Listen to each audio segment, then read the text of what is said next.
Hello there. Welcome to the Ebon Hawk, a podcast discussing Star Wars news and Knights of the Old Republic. Today we will look at fancasts for Juhani and examine how different force powers in KOTOR could be visualized. Spoiler alert for Knights of the Old Republic and the Star Wars films and TV shows. This is where the birth of Luke and Leia begins.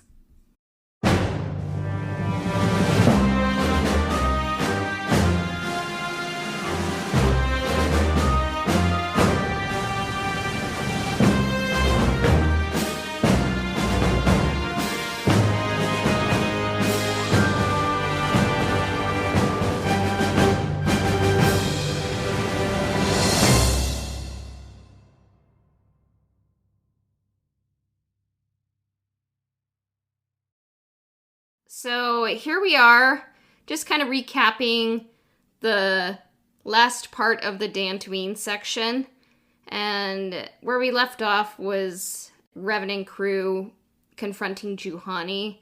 And just in case you've forgotten who Juhani is, I'm just going to quote this paragraph from Wikipedia on Juhani, just in case you need a little refresher. Juhani was a Cathar female and a knight in the Jedi Order during the Jedi Civil War. Juhani grew up on the planet Taris after her family escaped the assault on their homeworld during the Mandalorian Wars. In addition to experiencing great hardship and xenophobic discrimination, Juhani was sold into slavery after the death of her parents in order to pay off their debts. Juhani was eventually discovered to be Force-sensitive by the Jedi Knight Revan and freed from her servitude. She then made her way to the Jedi Enclave on Dantooine and was accepted for Jedi training by Jedi Master Quatra. But one thing I totally forgot was that she grew up on Taris, or had experience with Taris. So I guess it's kind of like, I don't know, Rome. All roads lead to Rome, except in this case it's Taris, you know? So after she was accepted for training on Dantooine, she kind of has anger problems, and during one of her training exercises with her master Quatra, she kind of lashed out at her master and accidentally, Juhani thought she killed her, so then she's like, might as well fall to the dark side, you know? So when she's in the grove, her dark-sided energy even is kind of making the animals more aggressive. So she's very much causing problems for those on Dantooine, and the Jedi Council are kind of like, we don't know what's going on, but you can kill it if you need to. So she has a red lightsaber to boot, and my advice is spare her. When Bastila is kidnapped, you want to have another Jedi. I mean, you could just always have Jolie and Juhani in your group and, just everyone's a Jedi. Juhani's character is also one of the instances where someone improves, canonically. It shows that you can be redeemed from the dark side. You can go from the darkness to the light, and kind of foreshadows second chances, which is something that happens with Revan and Bastila. And Juhani is also kind of not like an old man like Jolie, and not Bastila. She's a Jedi, but she's kind of different from them, anger problems, but she renews her dedication to the light, and she's an interesting character. And also I believe she was the first LGBTQ character in Star Wars explicitly. So yeah, she's a Cathar. What do you think of Juhani? I've never really paid too much attention to her end of the story for my KOTOR playthroughs.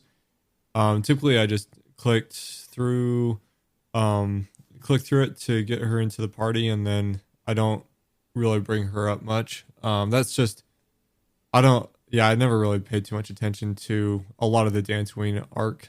I guess if you had to choose a crew, what crew did you usually choose? For Dantooine, it was typically kept Carthround and then Bastila as long as I could.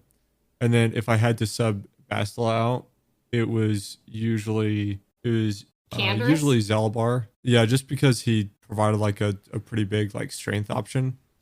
Yeah. and so I tend to sub him in a lot. Yeah. I guess which companions are you kind of more interested in their stories? Jolie, okay. His was pretty I kind of dove into his story a bit, just because he was a little bit cynical, and so it was kind of fun to like poke and prod him a little bit.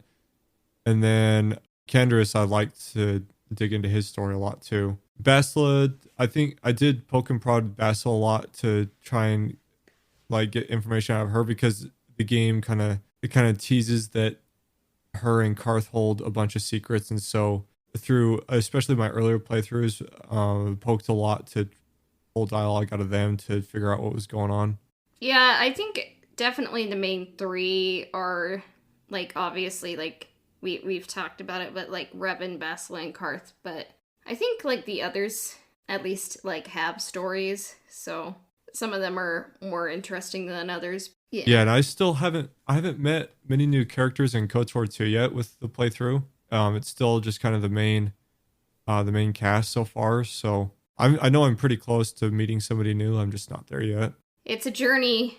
Each game has like a big cast of characters. Like KOTOR 2, my goodness, like I'm like too many characters maybe. It's like Star Wars at the Avengers, but Yeah. before the Avengers. Yep. Getting back to Dantooine, one of the quests you can do is the Matali Sandrel subplot. It's kind of like Romeo and Juliet, but with more droids, and which is interesting. After you handle the Juhani situation and go back to the council, you're tasked to go with Bastila to the strange ruins. And it kind of looks like Stonehenge, but I would say like it probably in a movie would need to look different than it is from the game, because I think it's just too close to everything like the Jedi Council, the Jedi Enclave on Dantooine. Because it's kind of just like the Jedi are like, this door's hard to get through. I guess we'll stop and quit and never question anything, you know? Because I'm like, I feel like someone would like be curious about it. So I know something that really kind of drove a lot of kind of like my accelerated mouse click through dialogue was not being a Jedi yet. And so you spend so much time like being teased that you can get a lightsaber and build a lightsaber and start learning some force powers. Like yeah, that's what you want to get to. And so a lot of the story that it presents in front of you, like especially for my earlier playthroughs, I wanted to skip through as fast as possible to get to the point where I'm using the lightsaber things, because I think at the time, you know, the Star Wars games that I had played were either ship based, or it was like I was terrible at Jedi Knight, Jedi Outcast, so I tended to stay with blasters on that game. And yeah. so this was like the first real lightsaber experience. I think before you confront Juhani, you end up getting the lightsaber. Sometimes it feels like not quite like Terrace, but it's like kind of when right before you get the quest, you're like, I kind of want to go to other planets now, but you're kind of still on Dantooine. But when it comes to the strange ruins, I was kind of thinking like of the movie John Carter, where they find an old temple on Mars, and I was listening to the audio commentary, and the director was talking about the direction he was giving about the Temple of Isis, I believe. And he's like, I want it to look so advanced you quite don't understand it, but that you sort of do. So I'd kind of want the Rakatan Temple to be, because it's so ancient and so different to what our characters would be used to, but still kind of look a bit like monolith-esque, you know, kind of like ancient. So I think the concept artists and everyone could have a lot of fun visualizing what the strange ruins could look like. And because it kind of just felt like the Jedi weren't that curious about it, so maybe kind of make it more hidden and remote rather than just be like, well, that's there, but none of us care.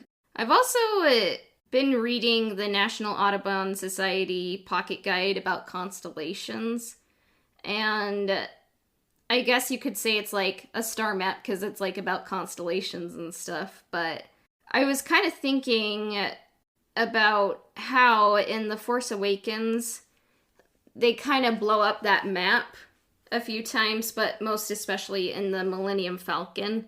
And I was like, visually, you kind of want to get away from that, but it doesn't mean you can't have a star map. I think what you do is just kind of embrace the different time period and kind of come up with a new design. Because I was thinking, like, it talks about, I'm probably butchering this Italian right here, but there is Le Demour del Celio. Like, it's an antique map. And I was kind of thinking, like, maybe the Rakatan star maps, or even just like the Jedi maps that kind of, they add the Rakatan information into them, just kind of look kind of more antique and kind of like works of art rather than just like coordinates, you know? And I was thinking like each star map could be unlocked differently. Like look ancient, like kind of have an intersection of looking ancient and yet kind of Star Warsy and different. Just make them unique and embrace the time period.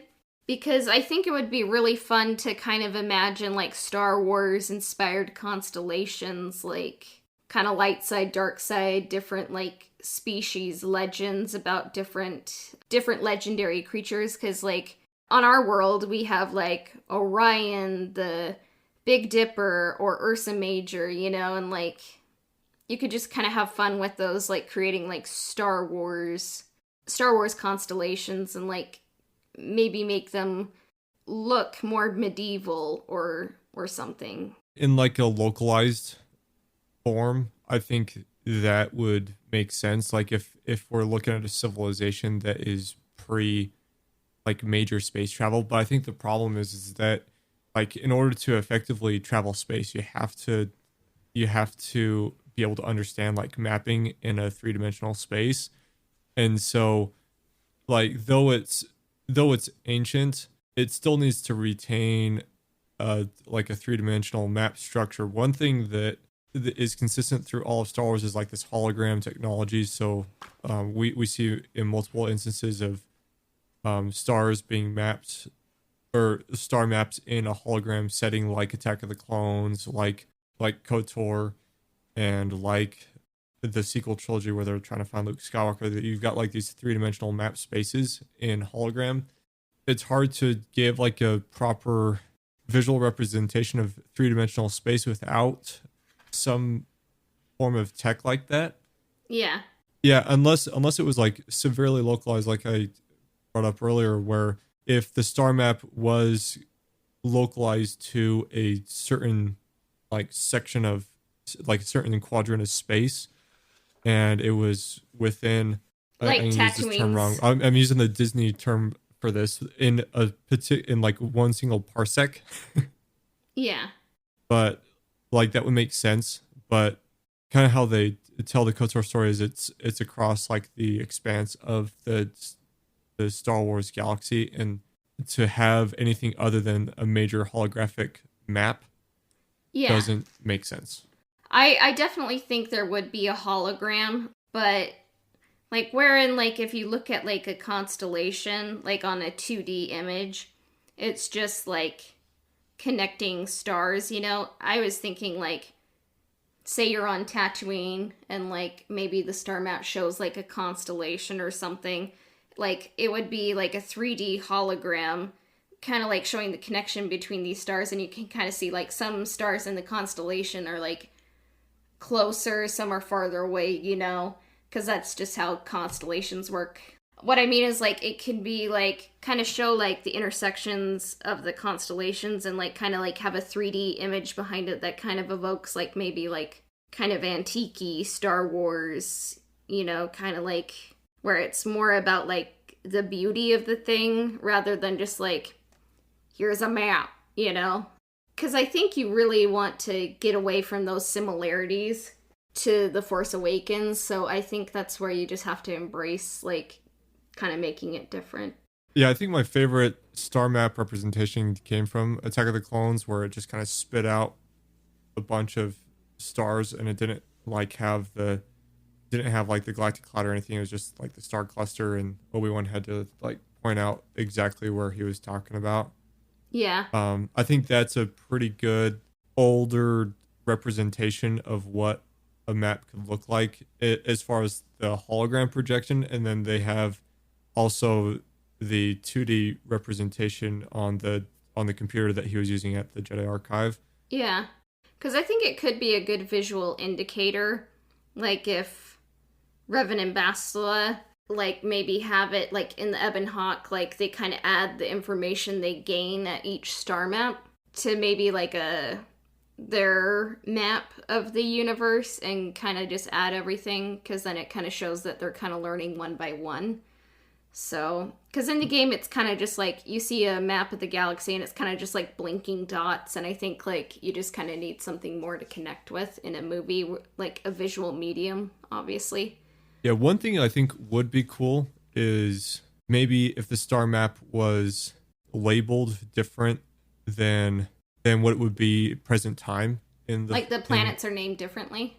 Yeah, because like they don't, maybe there isn't enough information on the like the local ecosystems and things, so they just like this is what they were known as anciently, and then having them like needing to translate to, okay, so that's what this was then, but it's actually referring to Kashyyyk. Yeah, because even in the game, I think Zerka Corporation calls Kashyyyk something else, because they're like, we don't care what your civilization is, like, this is better for our computer system, you know? And I was kind of even thinking, like, Dantooine and Tatooine were both, like, star map worlds.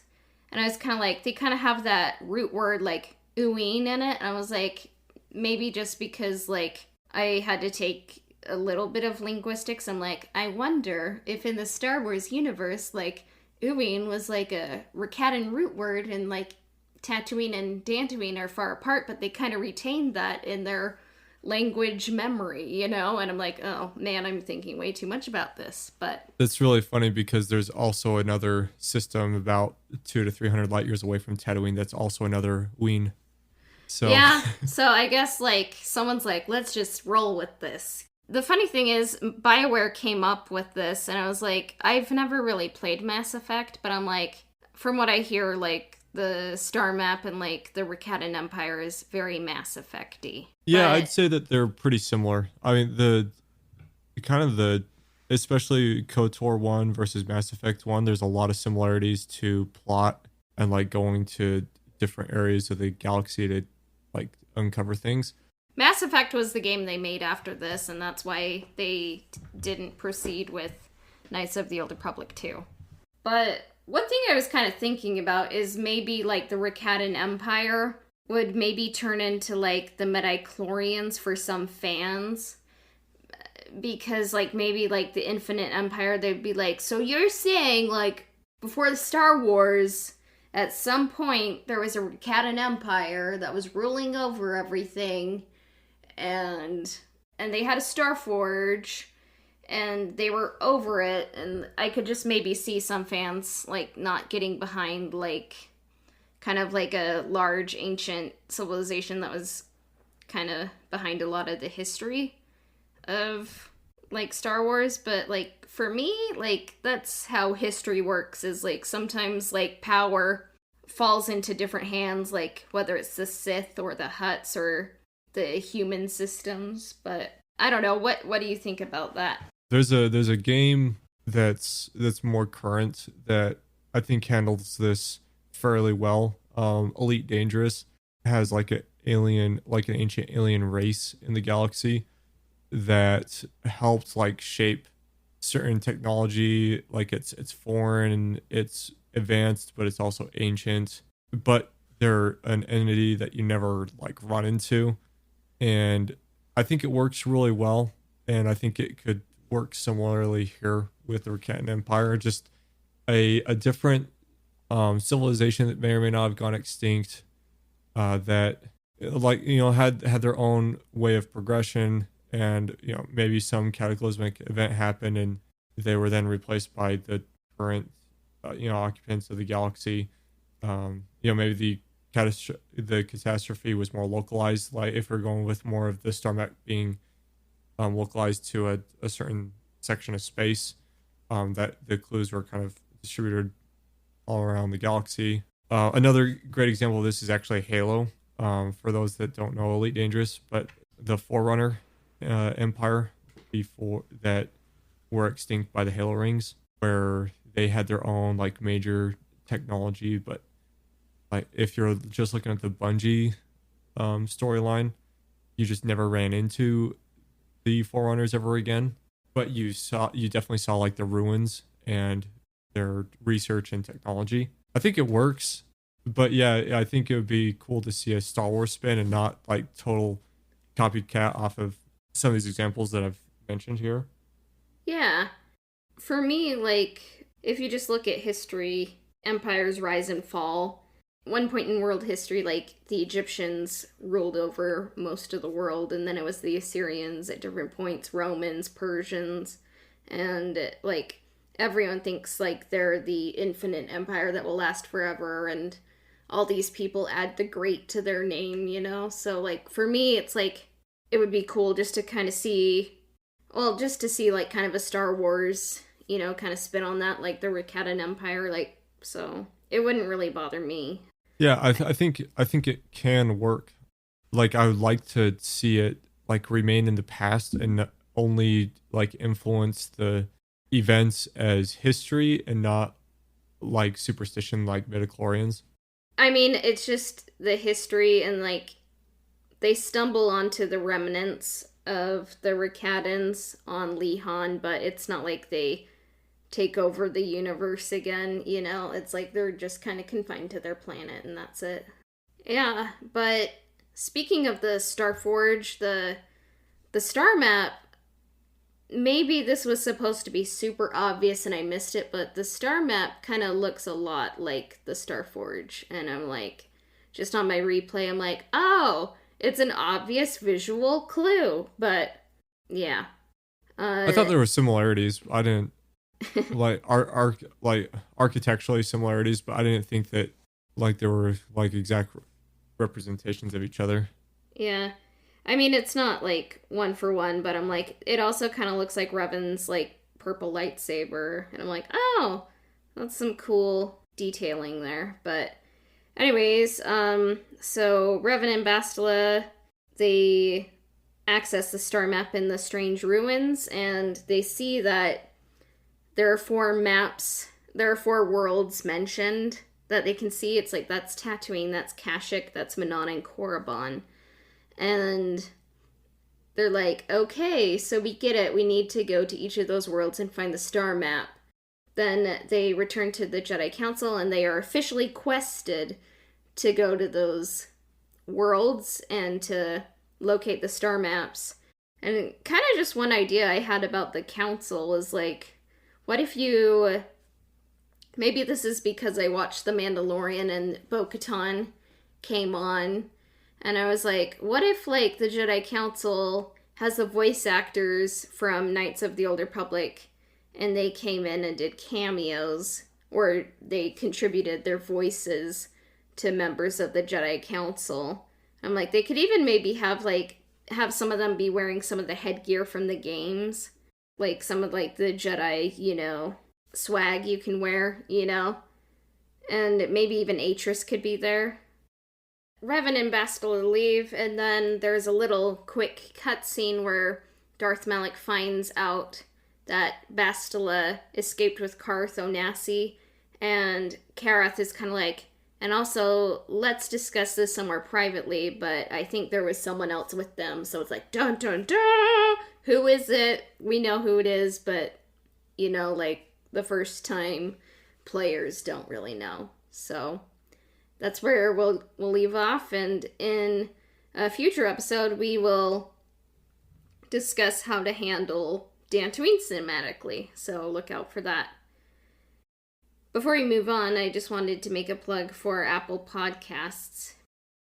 It helps us out a lot if you're able to give us a review, subscribe, or just share our podcast. I mean, You could be that cool person who brings up the podcast they're listening to or the Star Wars podcast you're listening to and just tell everyone about it, you know? Like, tell your friends, tell your family, you know, like people in your life who need more KOTOR, Star Wars, or anything else kind of goodness that you think we can offer. So if you're able to do that, that helps us out, and we're very grateful for you guys. So thank you, and may the Force be with you. So Juhani fancasts. We had a few listeners submit Margot Robbie or Gal Gadot. What do you think of those choices? A lot of people have been watching a lot of Marvel and DC movies. Well, technically, both of them have only been in DC movies. Yeah. I don't know, but that we get a lot of recommendations for like former Marvel or DC. Yeah. And I don't know for Juhani, I don't know. I mean, you'll see my recommendation later. So yeah, that's I'm not a fan. I mean, I have nothing against Margot Robbie or Gal Gadot, but like they're a bit too popular for me. I think like they are stars, you know. I don't think they would quite take on like a role like Juhani. Like they'd do well in the role, you know, but I mean it would be kind of interesting to see Gal Gadot play kind of like a cat-inspired species after she's going to take on Cheetah in Wonder Woman 1984. Yeah, I think like they're very much like stars. So if they're going to take on a role in Knights of the Old Republic, I would see them like wanting to be Bastila probably, but I don't think that would happen personally. Astro Droid brought up Carly Chaikin from Mr. Robot or Sophia Lillis from It. I mean, sure. I've never seen these references. And so with how bad I bashed the other ones, like this would pretty well fit in with meeting that. So I'd say sure. Like I don't really have a baseline to like criticize or really support this one. I feel guilty that I haven't watched Mr. Robot as much because I think Deborah Chow has actually done some directing on that, and that's how she ended up getting The Mandalorian. But I like the Carly Chaikin casting. I could see it. Personally, I don't see Sophia Lillis as much, but yeah, I'll have to get more familiar with Mr. Robot. And then Ironic.design says Janelle Monáe. Personally, I would be a fan of this casting. I think she's a great actress. And, like, she's, like, kind of the same community that Juhani is. And there's just one thing that I kind of notice is that... Yeah, so, I mean, if you look at Guardians of the Galaxy, and the characters Gamora and Mantis are played by actresses of diverse, like, descent, but they're kind of covered up in makeup, and, like, that's just kind of one thing at the back of my mind is, like, you hire, like, actresses, but then is she going to be covered up in CGI or makeup? That's just, like, a concern, like, I have, and maybe I'm overthinking it, but yeah. My fan cast at first was Elizabeth Debicki. She's in Tenet, and she's going to be playing Princess Diana in season 5 of The Crown. So she was my fan cast at first, but the more I was thinking about it, I was like, maybe she's too high profile for this role. But maybe after Corona, she'd be like, yeah, I'd love to be in Star Wars and kind of play a secondary character. But when I was thinking about it a bit more, I was like, actually, maybe, like, Kristen Stewart would actually maybe be a good fit. But the more I think about it, I'm like, I think what this role would require is maybe someone who hasn't had their big break yet, and they would be an unknown, you know? Mm-hmm. And it's probably the right person is just someone I don't know about, but who's yours? So I like Elizabeth Debicki, but the only thing I recognize her from is I didn't even know she was in Guardians Volume 2, but or The Great Yeah, Gatsby. but Tenet was a good movie. It just was so loud, and I couldn't hear Yeah, anything for like a few days. I've never seen Tenet. My movies have been pretty one-sided lately. But yeah, I believe on Amazon Prime, she actually has been in a whole lot. And The Man from Uncle, my goodness, like I guess I've seen her a lot without knowing that I was seeing her, you know? Oh, The Night Manager. That's what it's called. So there you go. That's where I know her from. Anyway, Okay. so I saw this in our plans, and it's gonna be canonized now. I think the best cast for Juhani is going to be Stephen Lang, and there we go. It's canon. Because he basically every role he's like Stephen Lang from Avatar, and I'm like, okay. So I Yep. just added it as a joke to this script, and it's now, part of the I just need episode. that. I just need that Pandora pep talk. Yep. From someone. So maybe like he can play every role. I don't know. So let's just take a quick break and we will talk about some of the force powers in KOTOR.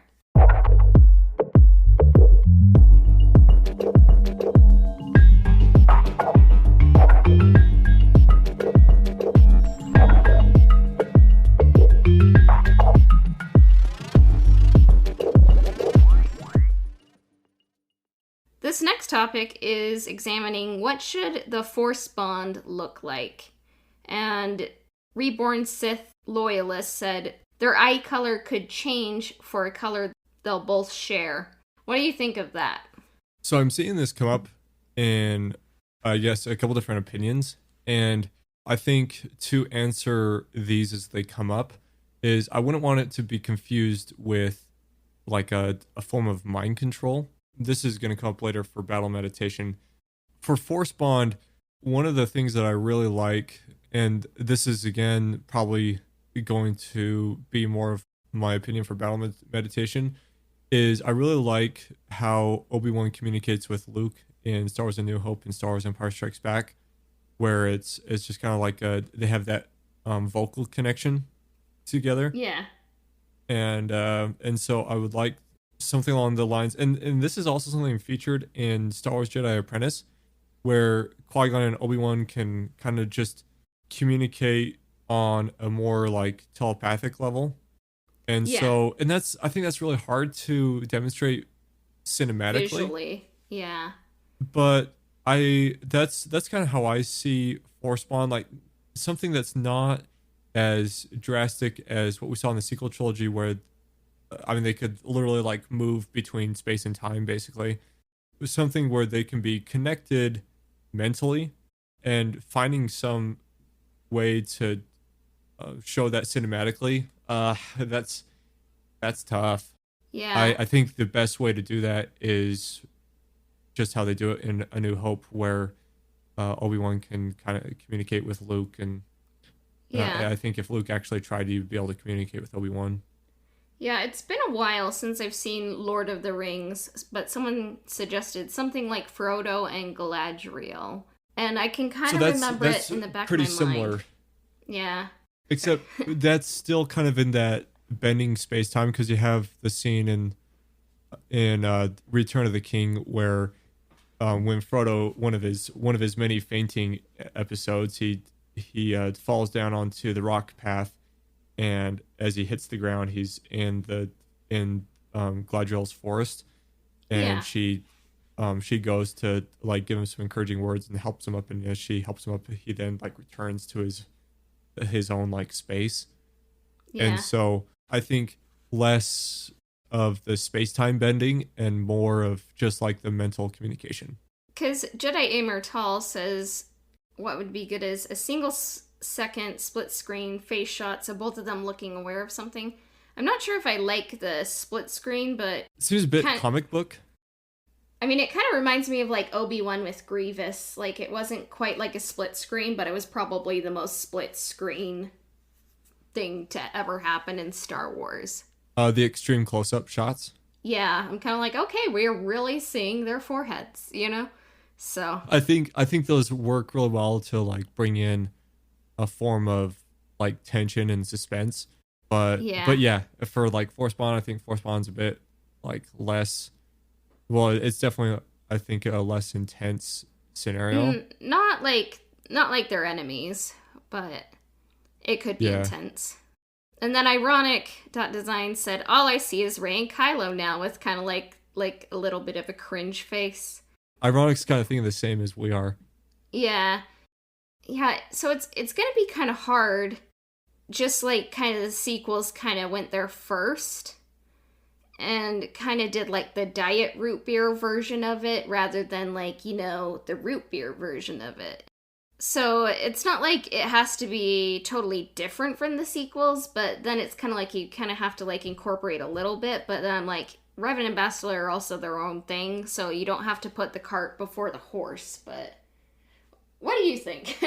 That's kind of like they basically did it in such a way that they're like, well, if they can communicate like this, then they should be able to have lightsaber battles like this and be able to hand each other objects like this. And it's like, Because I just don't see where it would come in handy, like bending space and time and like. I mean, don't don't know. mind me taking out the trash of the sequel trilogy, but that's kind of how I feel. And it's like, I don't know, would like Bastila be like, oh no, where did my data pad go? And then Revan's like, here's a data pad, like, so I would just say if they're ever gonna teleport or like move objects against time, just save it for the very climax of the third, or like the very end, just so it doesn't like happen before that. But I personally wouldn't need to see it to like the extent that they did it in the sequels. Astrodroid then says, in the game, Revan has a dream/vision as you go to each new location, so I think you could play with that. Perhaps you have Bastila go meditate and have her vision end with Revan waking up. I think that would imply that they were having shared force visions. And then this comment from Astronautka Art kind of goes along the same path, so we can comment on them together. And Astronautka Art says, a good question. I think a cinematic method of changing frames from two perspectives will work well, like Luke and Vader in Empire Strikes Back and Rey and Kylo, but without words and similar movements, mirroring the fact that they recognize each other in the situation. What do you think of those two comments? I'm going to go ahead and share my opinion on what the Force Spawn should look like, just to answer it all.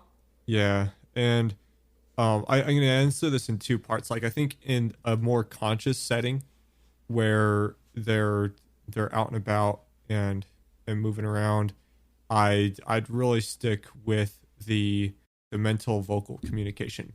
When we're looking at these shared vision dreams, one thing that I thought of and I liked is similar to the pensive from Harry Potter, where Dumbledore would dump in the memory and then they would go and visit the memory together.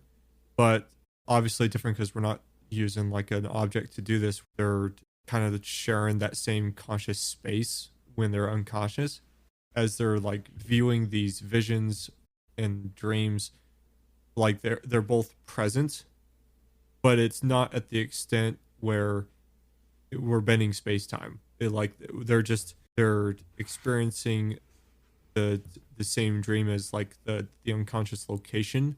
They're both there, if that makes sense. Yeah, because I think this is something you do kind of have to think about, like, as you move to live action and you're trying to visualize this. I do think it would be more simple than not, kind of like what was established with Luke, with Obi-Wan and Vader in the original trilogy. You do kind of want to make it unique, because, like, what Revan and Bastila, like, their Force bond, what it is kind of, it's more intense than just, like, being related to each other, being master and apprentice. But I don't think it's, like, something you need to overcomplicate. But you do want it to be unique to what we've seen in the originals, prequels, and sequels. So I'm kind of not quite exactly sure, but you can do a lot like with dialogue and just like kind of editing and like how the frames are positioned, I would say. But one thing I was kind of thinking of too is like with the Force Bond developing, like Revan and Bastila, I would imagine like you're also kind of showing them building a relationship over time. So maybe the Force Bond can kind of like go along with that. So like maybe it gets like kind of starts out more subtle and then gets more intense as things go on, kind of mirroring like where their relationship is. That's just what I was thinking. I think it would just work better as like an unconscious shared space and not like a physical shared space, which is what the sequels did. Or at least And like 9 more than anything. So, well, I mean they were like they hinted at it in 8 where he yeah. brought Rain back from where she was at, and then in 9 they did like the whole lightsaber battle, and then she handed him the lightsaber through the Force, and like that was frustrating to me. I think it's fine to communicate through the Force, and if it's strong enough to the point where either Bastila or Revan created like an unconscious space and they were able to visit each other in whatever unconscious space it was. So if it was like Revan's unconscious space or Basila's unconscious space, but like the big key thing is that we're not carrying like physical any like conscious things through the space. It's just their unconscious space. Yeah. Which I think could be something kind of more powerful. It's like, it's not like, it could be more kind of like they share thoughts and dreams and stuff like that. Like it's kind of more like the subconscious rather than, like it's like now we're on this Kajimi world, now we're on we're on Kylo's man cave, spaceship or something, and it's like, ooh, the berries fell on the ground on Kylo's man cave, so. An interesting representation of this, and here comes my obscure reference of the episode, but in the TV show Yu-Gi-Oh, Oh yeah, boy. right. There's a whole arc where little Yugi gets trapped into Yami Yugi's like mental space, and it has nothing to do with like the physical space, but it's because they kind of share an unconscious like connection that they're able to Yeah. do this. So for all of you like you know Japanese anime fans out there, you'll get that reference. For everybody else, you're gonna be like mind blown. But there you go. All right. So, on that note, let's just take a quick break and we will discuss battle meditation.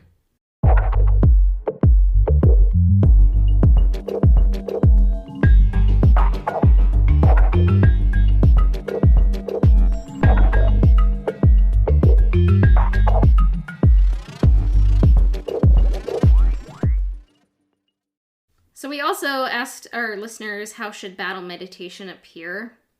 And Jedi Amar Tal said confident facial expressions, faster movements, and greater physicality in those affected. Astronautka Art says, interesting question. I thought about it. I'd like to see something like forced reality seeping through the material world, strings of causes and consequences which a Jedi can touch, and Jedi in battle meditation looking like a musician playing an organ.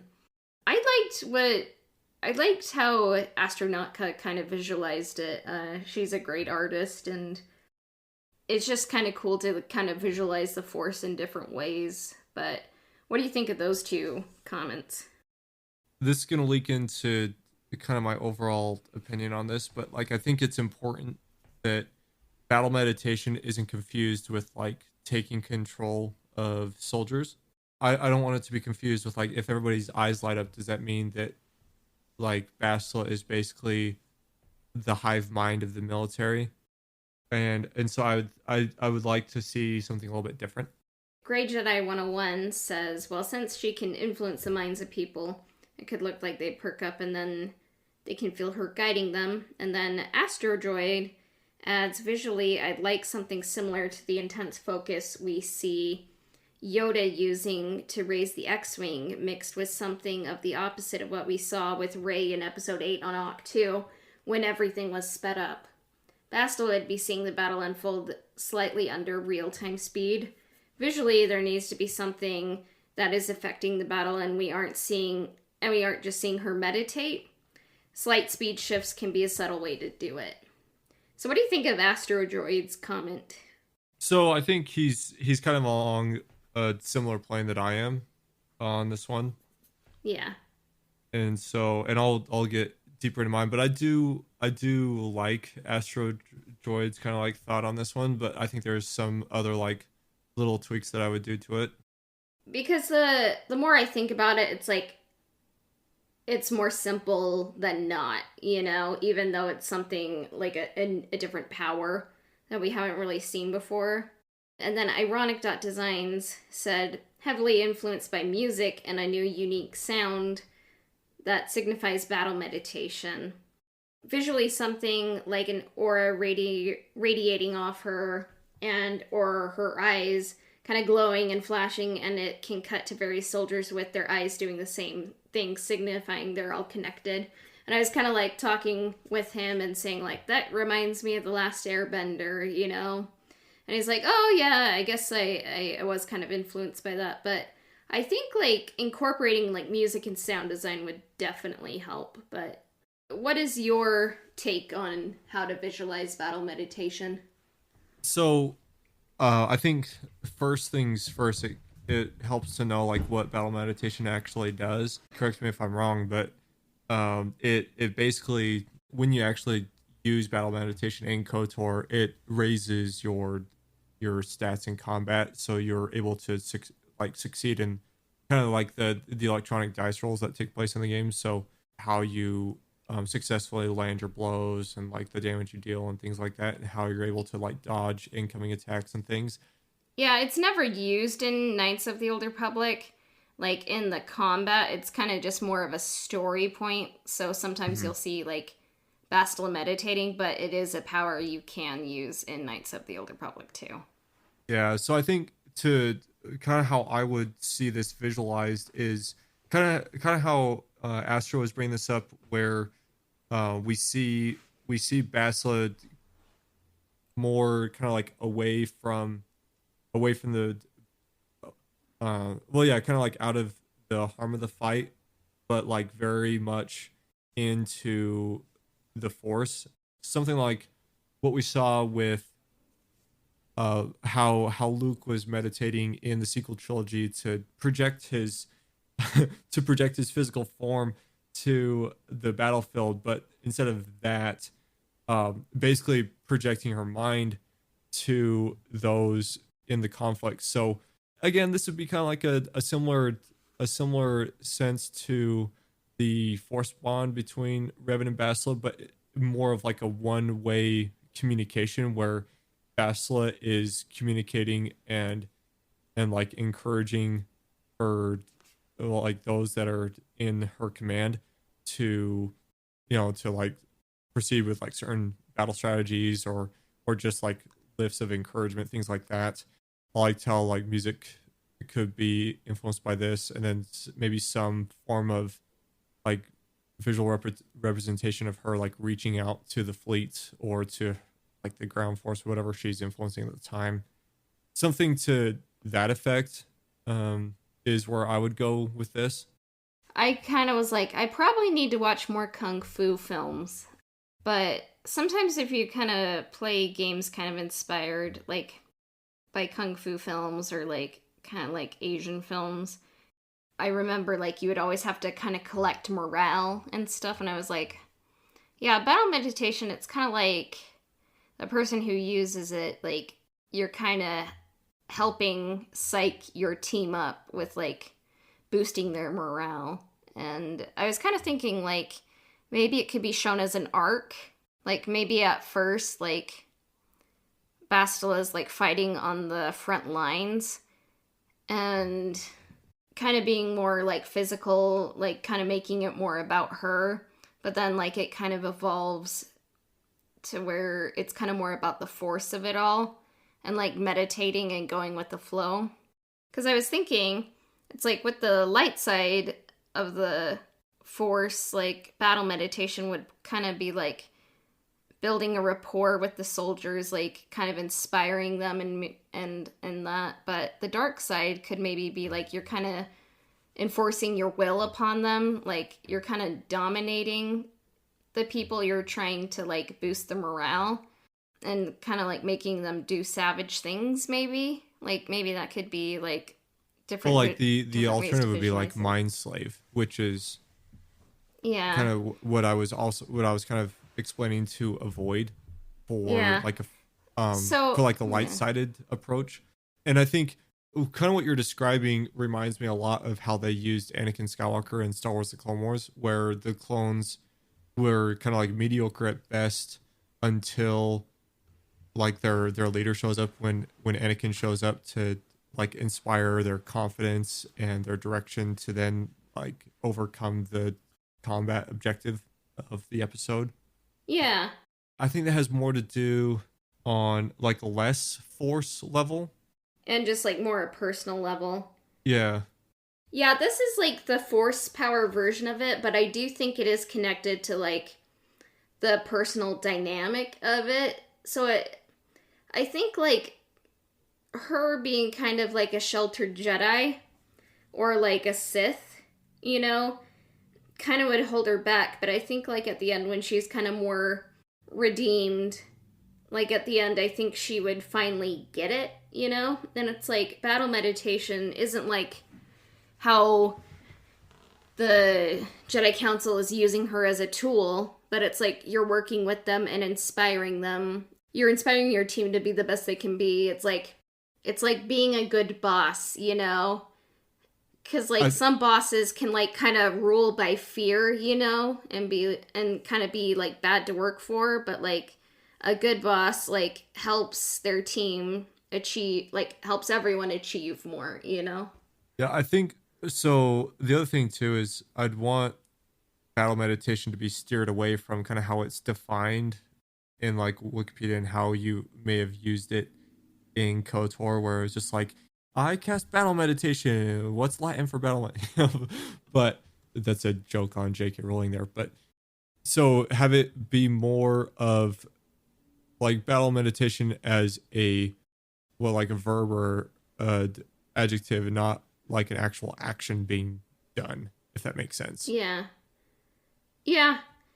Oh, and one visual I kind of had in mind is if you remember Batman Begins, when Bruce is afraid of bats, when you first see them, it's kind of like you get random quick shots like of bats coming like towards you, and like it's like you get sound effects and it's like unpleasant. But when he kind of goes back to where he came from, when he comes back from Tibet and he knows what his mission is, he goes back to the cave and he's like, I need to experience this. And then the bats just kind of swirl around him, and you have triumphant music and they're swirling around him, and it's all kind of like flowing around him, not just like those random like close-ups and like where it's kind of scary. And I was like, visually you like maybe at the beginning it's kind of like some random like clips, but then like towards like the end of the series where like Bessela kind of like knows more how to properly do battle meditation, it can be like you kind of see that she's leveled up, and like you kind of aren't quite looking at the leaf on a tree, but you're seeing the whole forest. So those are kind of my thoughts on battle meditation. Did you have anything else to add? KOTOR brought to you by Christopher Nolan. And no, that's it. That's all I had. That's the end of this episode, but you can find us on Instagram at Ebonhawk Podcast. And the Ebonhawk can be found on Spotify, Apple Podcasts, and Google Podcasts, as well as everywhere else that Anchor podcasts are distributed. Subscriptions, reviews, and shares help us out immensely, and our email is ebonhawkpodcast@gmail.com. You can email us your questions, comments, and business inquiries there. Yeah, and if you want to talk to me, you can find me on Instagram, Twitch, and Twitter, just by searching Coden Bun. If you want to talk to me on more like a conversation or live level, that's going to be Twitch. So typically Thursday evenings, anywhere from like 6 or 7 p.m. Mountain Time. So if you want to chat with me there, that's where you can find me. Our intro and outro themes were composed by Alistair Shorman. He can be found at alistairsounds.wixsite.com/alistairsounds. And our transition music was composed by Christian Walker, and he can be found at christianwalkermusic.com. All right, and then this has been the Ebon Hawk Podcast. May the Force be with you. We'll be back soon. Bye for now.